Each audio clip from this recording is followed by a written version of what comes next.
प्रिय छात्रों नमस्कार। एसटी मैथमेटिक्स क्लासेस में आपका स्वागत है। आज हम आपको प्रश्नावली 1.2 का प्रश्न क्रमांक 3 हल कराएंगे। तो आओ सबसे पहले प्रश्न को पढ़ लेते हैं। प्रश्न में लिखा गया है, अभाज्य गुणनखंड विधि द्वारा निम्नलिखित पूर्णांकों के एचसीएफ और एलसीएम ज्ञात कीजिए। इसमें 3 ऑप्शन दिए हैं। पहला ऑप्शन है 12, 15 और 21 का एचसीएफ और एलसीएम ज्ञात करना है। दूसरा ऑप्शन है 17, 23 और 29 का एचसीएफ और एलसीएम ज्ञात करना है। तीसरा ऑप्शन है 8, 9 और 25 का एचसीएफ और एलसीएम ज्ञात करना है। तो आओ हम सबसे पहले फर्स्ट ऑप्शन को हल करते हैं। प्रश्न का ऑप्शन फर्स्ट है 12, 15 और 21 का एलसीएम और एचसीएफ ज्ञात करना है अभाज्य गुणनखंड विधि द्वारा। तो हम सबसे पहले 12 का अभाज्य गुणनखंड करते हैं। इसमें देखते हैं कि इकाई का अंक 2 है, जो कि यह सम संख्या है, इसलिए यह 2 से विभाजित होगी। सम संख्या क्या होती है, विषम संख्या क्या होती है, ये मैंने पहली वीडियो में आपको फुल डिटेल बता दिया था, तो उससे जाकर पहले देख लीजिएगा, तभी ये क्वेश्चन को हल करने में आसानी होगी। तो 2 6 12, 6 एक सम संख्या इसलिए 2 से विभाजित होगी। 2 3 6, 3 जो कि विषम संख्या है इसलिए यह विषम संख्या से विभाजित होगी, या स्वयं संख्या से विभाजित होगी। 3 स्वयं संख्या से विभाजित होगी, 3 1 3। 12 को इस प्रकार लिख सकते हैं, 12 बराबर 2 गुणे 2 गुणे 3। अब 15 का भाज्य गुणनखंड करते हैं।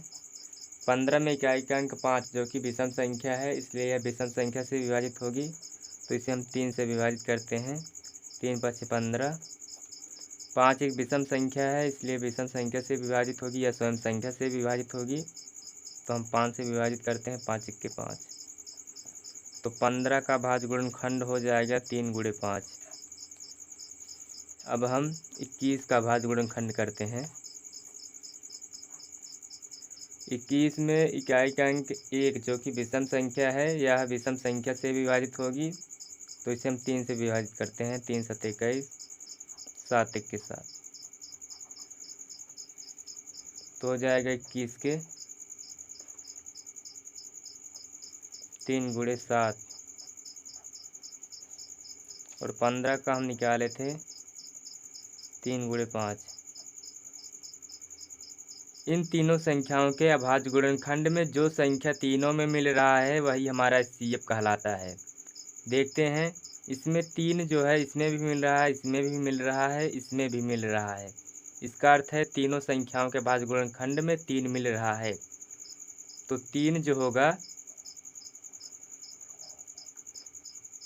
जो होगा हमारा एचसीएफ कहलाएगा। इसलिए 12, 15 और 21 का एचसीएफ 3 होगा।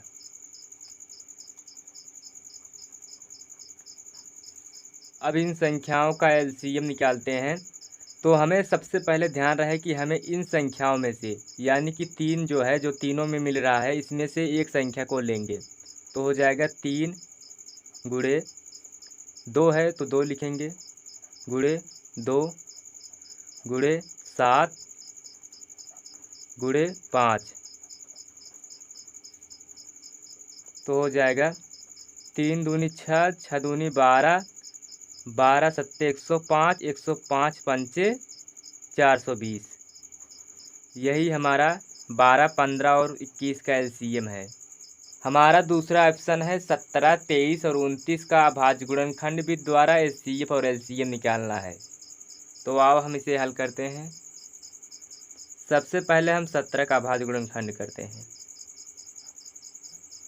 17 में इकाई का अंक 7 जो कि विषम संख्या है, इसलिए यह विषम संख्या से विभाजित होगी, या स्वयं संख्या से विभाजित होगी। हम जानते हैं कि 17 किसी अन्य विषम संख्या से विभाजित नहीं होती है, या स्वयं संख्या से ही विभाजित होगी, तो 17 के 17। तो इसका भाज्य गुणनखंड होगा 17 गुणे 1। 1 जो होता है हर संख्याओं में कॉमन होता है, तो हम 23 का भाज्य गुणनखंड करते हैं।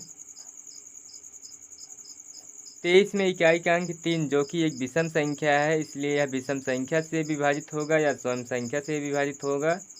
हम जानते हैं कि 23 जो होता है स्वयं संख्या से विभाजित होगा, या अन्य किसी विषम संख्या से विभाजित नहीं होता है, तो 23 1 के 23।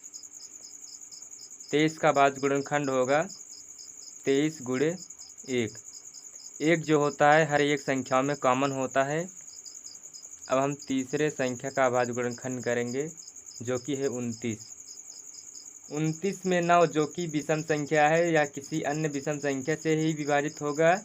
हम जानते हैं कि 29 किसी अन्य विषम संख्या से विभाजित नहीं होता है, इसलिए 29 स्वयं से विभाजित होता है। हो जाएगा 29 एक्के 29। तो 29 का अभाज्य गुणनखंड होगा 29 गुणे 1। अब तीनों को एक जगह लिख लेते हैं तो हो जाएगा 17 बराबर, हमने 17 का अभाज्य गुणनखंड निकाला था तो 17 गुणे 1। 23 बराबर 23 गुणे 1। 29 बराबर 29 गुणे 1। तो हम देखते हैं इन तीनों संख्याओं के अभाज्य गुणनखंड में 1 जो है तीनों में मिल रहा है, इसलिए 17, 23 और 29 का HCF हमारा 1 होगा। इसलिए 17, 23 और 29 का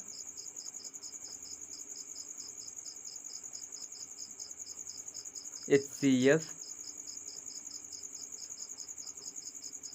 1 होगा। तो इसका हम LCM निकालते हैं।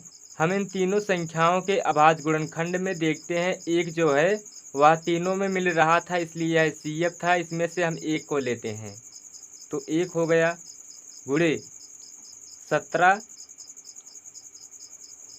गुणे 23 गुणे 29। टोटल हो जाएगा 11,339। यही हमारा LCM है। तो हम तीसरे ऑप्शन की ओर चलते हैं। तो हमारा तीसरा ऑप्शन है 8, 9 और 25 का HCF और LCM निकालना है अभाज्य गुणनखंड विधि द्वारा। तो हम सबसे पहले 8 का अभाज्य गुणनखंड करते हैं। 8 जो कि यह सम संख्या है, इसलिए 2 से विभाजित होगी, 2 चौका 8। 4 जो कि सम संख्या है, इसलिए 2 से विभाजित होगी, 2 दूनी 4। 2 एक सम संख्या है, इसलिए 2 से विभाजित होगी, 2 के 2। तो 8 का अभाज्य गुणनखंड हो जाएगा 2 गुणे 2 गुणे 2। इसी प्रकार हम 9 का अभाज्य गुणनखंड करते हैं। तो 9 एक विषम संख्या है, इसलिए यह विषम संख्या से विभाजित होगा। तो हम सबसे पहले 3 से विभाजित करते हैं तो 3 त्रिक्या 9। 3 जो कि विषम संख्या है, इसलिए विषम संख्या से विभाजित होगा, तो हो जाएगा 3 एक्के 3।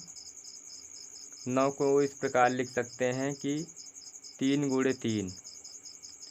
ठीक इसी प्रकार हम 25 का गुणनखंड करते हैं। 25 में 5 जो कि विषम संख्या है या विषम संख्या से विभाजित होगा या स्वयं संख्या से विभाजित होगा। तो हम जानते हैं 25 5 से विभाजित होता है, तो 5 पचे 25, 5 के 5। तो 25 को इस प्रकार लिख सकते हैं 25 बराबर 5 गुणे 5। तो हम तीनों को एक जगह लिखते हैं, हो जाएगा 2 गुणे 2 गुणे 2।